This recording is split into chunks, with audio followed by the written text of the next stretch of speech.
All right, everybody drop your sticks. Drop your sticks where they're at. Just drop them. And then come back here. Drop it. Sorry. You can drop it where it's at. So, I just wanted to point out here, okay? You guys can all see this right here, okay? Mr. Leonard is doing an awesome job, okay? He's doing an awesome job getting the same kind of depth on his sand shot. You can just tell he took a couple deep ones maybe right there, but all these look almost the exact same. And there's a heck of a lot of balls over there by that right stick. So, you know, I'm talking him up a little bit, right? But at the same time, guys, Yeah, but he was aiming over there.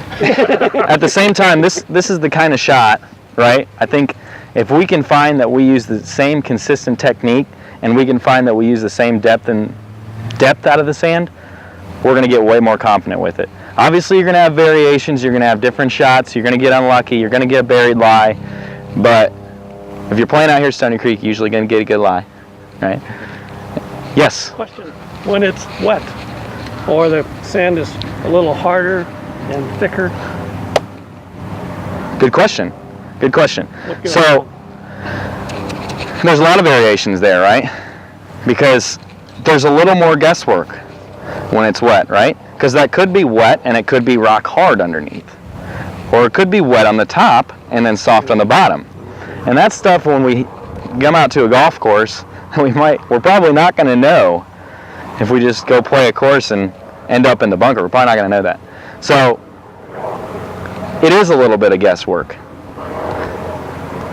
What I do in those situations is, you know, you can go two different ways with it, but most importantly, what I do in those situations is I focus on the two things I said to Tom.